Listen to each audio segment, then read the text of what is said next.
one dignitary, with an eye toward acquiring a civilian skill, requested special driver training, and was eventually awarded his chauffeur's license.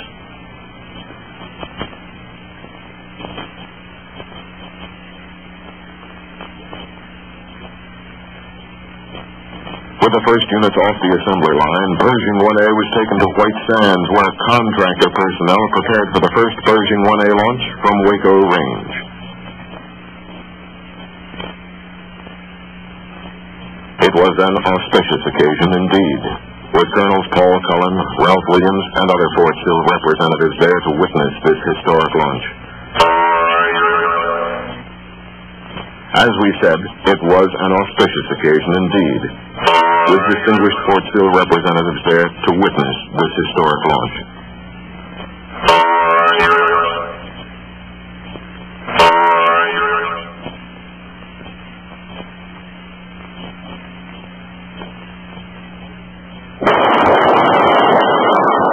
With this unqualified success behind us, Pershing 1A was now ready for deployment.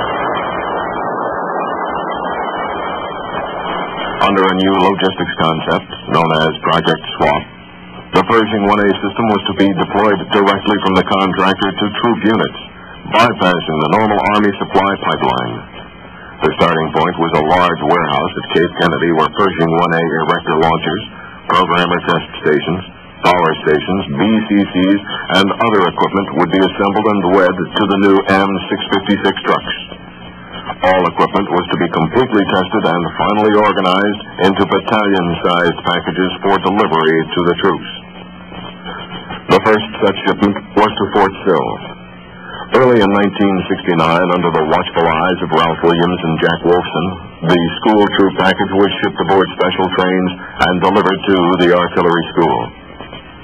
Shortly after, another shipment was ready for Fort Sill, this one for the 2nd of the 44th.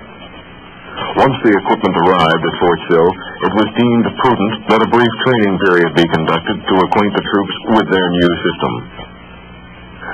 Under direction of the G3, Colonel Henry Bielefeld, a comprehensive refresher course was inaugurated.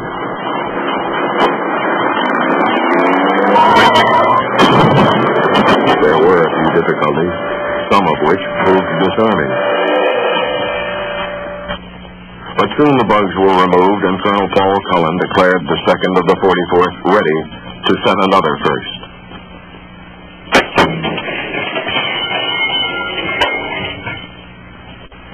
The troops, under orders from Colonel Bob Blake, moved to Utah to establish a launch site, and soon the unit was prepared to test its new P-1A equipment.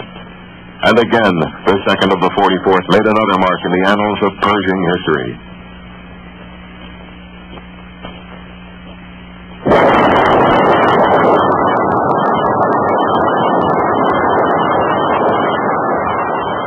With the delivery of P-1A equipment to other Pershing units in Germany, the 7th Army troops were returned to Utah to also launch from P-1A ground support equipment.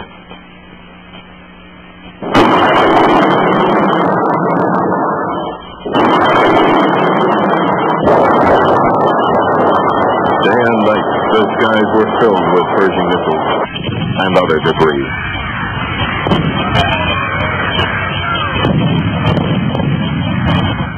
Here, as a demonstration for General Wetherill, the shoot-and-scoot Pershing is programmed by the 2nd of the 44th to show maximum coverage of a target at close range. Complete coverage of the short-range target is evident. At the same time, the 2nd of the 44th has demonstrated conclusively how the missile can scoot after the shoot. Soon after this demonstration, the 2nd of the 44th, at the urging of Tom Ferguson, became a 3rd of the 9th.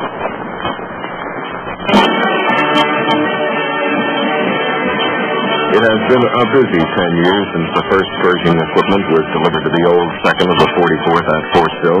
We've since seen the birth and full growth of Pershing 1A, and we should eventually see Pershing 2. We've also seen a lot of good people come and a lot of good people go, either to greater responsibilities within the Army, or in many cases, to retirement and a second career. But wherever they are, Those artillerymen who played a role in the planning, development, deployment, and doctrine of the Pershing system can be proud of their work. At Martin Marietta, we too are proud of Pershing. But it takes more than workable hardware to make up a system. The big ingredient is people. And during these past 10 years, it has been our good fortune to have worked with the very best of people, the U.S. artillerymen.